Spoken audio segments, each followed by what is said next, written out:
Okay, in series grouping series combination में क्या होगा, current across each resistor remain same.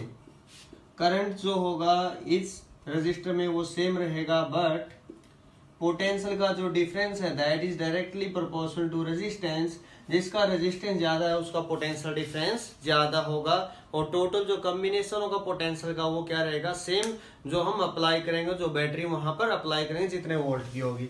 इनको न्यूमेरिकल से बहुत ही अच्छे समझा जा सकता है, तो आपको बिल्कुल घबराने की जरूरत नहीं है। फॉर एग्जाम्पल ये दो रजिस्टर एंड टू एंड, इनको कनेक्ट किया जाता है R1 R2। तो इससे हुआ क्या, एक्चुअल अगर देखा जाए तो लेंथ बढ़ रही है, लेंथ बढ़ रही है तो रेजिस्टेंस क्या होता था, R is equal to rho L by A, तो रेजिस्टेंस भी इंक्रीज होगा। अगर पैरेलल कॉम्बिनेशन की बात करें, पैरेलल कॉम्बिनेशन में क्या हुआ, यहाँ एरिया बढ़ गया, एरिया बढ़ेगा तो रेजिस्टेंस क्या होगा, कम होगा। वही काम यहाँ पर होने वाला है। ओके, स्टार्ट करते हैं। फॉर एग्जाम्पल आपके पास ये 2 ओम रेजिस्टेंस है, क्लास 10th में भी आपने इसको स्टडी किया, तो कितना होगा इक्विवेलेंट, सिंपली 4 ओम। ओके, इसको एक बार पढ़ते हैं एक्चुअल मीनिंग इसका। For example R1 R2 R3 इस टाइप से है इस अरेंजमेंट के अंदर। यहाँ कोई बैटरी अप्लाई की गई है, ये कोई की है, यहाँ कोई एमीटर है, ठीक है, इस टाइप से कॉम्बिनेशन है। यहाँ कोई वोल्ट मीटर है। Okay, R1 R2 R3 positive negative, current is flowing from positive to negative. अब कुछ चीजें जो आपको याद रखनी है, एमीटर जो होता है, आइडियल एमीटर जो होगा उसका resistance 0, resistance of ideal ammeter, resistance in case of ideal ammeter that is equal to 0, resistance of ideal voltmeter that is infinity resistance होगा आइडियल वोल्टमीटर का। ठीक है, यहां तक हमने इसके बारे में डिस्कस किया, एमीटर और वोल्टमीटर के बारे में। अब हम बात करते हैं यहां से जो रिलेशन अभी निकल कर आएगी उसके बारे में बात करेंगे। आइए स्टार्ट करते हैं। ओके, अब जो R1 जो रजिस्टर यहाँ दिख रहा है, इसके क्रॉस पोटेंशियल का डिफरेंस V1 यहाँ, V2 यहाँ, V3। अब नेट जो पोटेंशियल होगा वो इन तीनों का सम होगा, जैसा कि हमने प्रीवियस वीडियोस के अंदर डिस्कस किया, स्टडी किया। पोटेंशियल जो स्केलर क्वांटिटी डायरेक्ट ऐड होता है। V1 according to Ohm's law V is equal to I into R। तो फर्स्ट केस में क्या होगा, I into R1, I1 I2 नहीं लिखना क्योंकि करंट क्या है, सेम है, I सभी के अंदर I। जितना करंट जा रहा है उतना करंट यहाँ आ रहा है। ठीक है, ओके। सेकंड क्या होगा, I इंटू R2। थर्ड क्या होगा, I इंटू R3। सीरीज कर रहे हैं तो I into RS, S for series, I से I कैंसल, तो सीरीज में जो रेजिस्टेंस होगा वो क्या होगा, डायरेक्ट ऐड होंगे। ये होगा सीरीज कॉम्बिनेशन के लिए। ठीक है, अब हम करेंगे पैरेलल कॉम्बिनेशन। तो पैरेलल कॉम्बिनेशन, उससे पहले मैं आपको बता दूं ये वोल्टमीटर कितने की रीडिंग देगा, ये एमीटर कितने की रीडिंग देगा। I is equal to V divided by में total resistance R1 plus R2 plus R3, तो ये रीडिंग होगी। ठीक है, इन तीनों का सम इस V के इक्वल है। ये कितने की रीडिंग देगा, V3, जितना इसमें करंट आ रहा है इनटू में रेजिस्टेंस R3, तो ये होगी वोल्टमीटर की रीडिंग। इन सभी के बारे में बात किया, अब हम बात करेंगे पैरेलल कॉम्बिनेशन की। ओके, जानते हैं पैरेलल कॉम्बिनेशन के बारे में। पैरेलल कॉम्बिनेशन, तो पैरेलल मींस पता चल रहा होगा, parallel means potential difference same. इस केस में हम एंड टू एंड कनेक्ट नहीं करेंगे, रेजिस्टेंस को किस प्रकार से कनेक्ट करेंगे कि वहां से एक पॉइंट से दूसरे पॉइंट तक जाने के लिए एक से ज्यादा रास्ते, उसको क्या बोलेंगे, पैरेलल। अगर एक ही रास्ता करंट के जाने के लिए उसको क्या बोलेंगे, सीरीज बोलेंगे। Okay, suppose this with the resistance R1 R2 R3।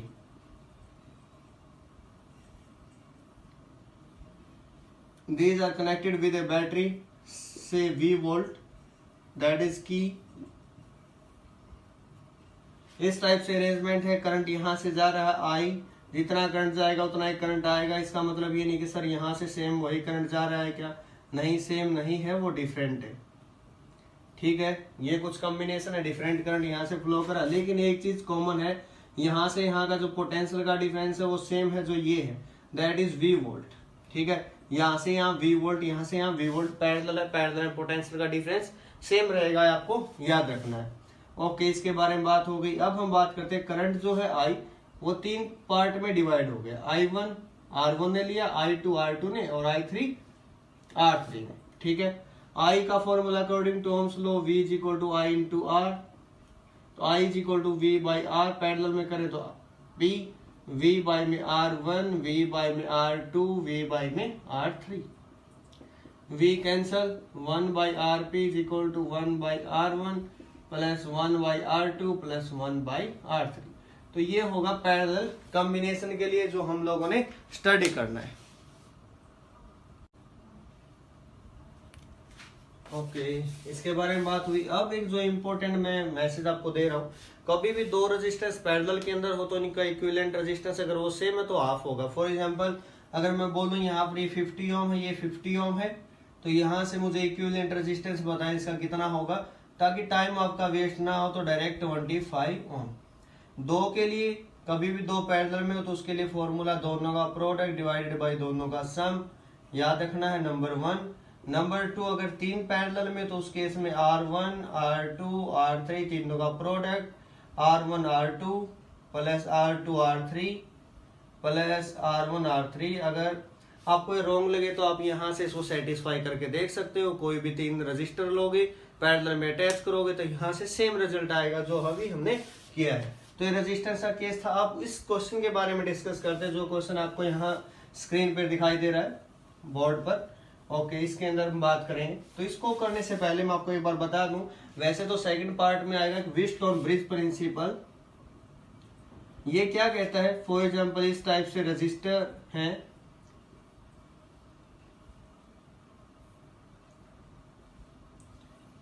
ये गैल्वेनोमीटर है, that is P resistance, Q R S naming की गई सिंपली A B। कभी भी इस टाइप से हूं, यहाँ रजिस्टर भी हो सकता है, कोई फर्क नहीं पड़ेगा। कभी भी इस टाइप से हो कि P by Q is equal to R by S, ये इक्वेशन अगर सेटिस्फाई हो रही है तो यहाँ पर कोई करंट फ्लो नहीं करता, सिंपली इस आर्म को रिमूव कर दिया जाता। आपको याद रखना है, फॉर एग्जाम्पल P 2 ओम है, ये 4 ओम है, ठीक है, that is 5 ohm, that is 10 ohm. तो अब देखा जाए तो 2/4 5/10 1/2 आएगा, तो ये आर्म निगलेक्ट कर दी जाएगी। वही रूल हम यहाँ अप्लाई करना जा रहे हैं। अगर ऐसा नहीं भी होता, इक्वल नहीं आते, तो उसके लिए मैं आपको एक और ट्रिक बताऊंगा जो सेकंड चैप्टर जो इसके अंदर जिसमें यूज होगी, तो वहां आपके लिए वो हेल्पफुल रहेगी।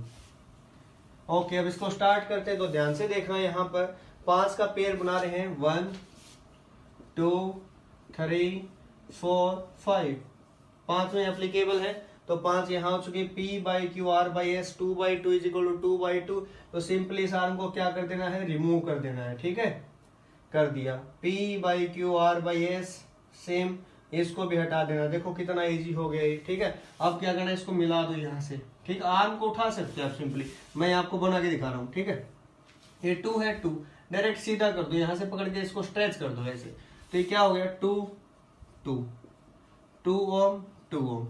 ठीक है, यहाँ आ जाओ। अब ये जो 2 है, इन दोनों को यहाँ इस पॉइंट पे, बी पॉइंट पे ऐसे मिला दो। मिला सकते हो, आपको कोई फर्क नहीं पड़ेगा अगर रास्ते में कोई कंपोनेंट नहीं है तो। ठीक है, तो यहाँ से इसको उठा के लो, मैं मिला रहा हूं, ये हो गया आपका बीच में जो पार्ट है इसका। लास्ट में जो 2 बच गए, डायरेक्ट वायर को स्ट्रेच करो, 2 ओम 2 ओम, बी 2 ओम 2 ओम 2 ओम 2 ओम। ठीक है, इस टाइप से हो चुका बिल्कुल क्लियर, कोई प्रॉब्लम नहीं आएगी। इमेजिनेशन होगी तो कोई प्रॉब्लम नहीं आएगी। इसके रिगार्डिंग बहुत से न्यूमेरिकल हम लोगों को करने हैं जो एग्जाम के अंदर आते हैं। अब ये बताओ से बस 2 और 2 कितना हुआ, 4, हटा दो इसको। यहाँ एक 4 ओम का रजिस्टर हमने लगा दिया। 2 और 2 कितना हुआ, पैरेलल है, हाफ हो जाएगा 1। 2 और 2 कितना हुआ, 1। 1 और 1 कितना हुआ, 2। ठीक है, डायरेक्ट इसको मैंने क्या लिख दिया, 2 ओम। 2 और 2 कितना हुआ, 4।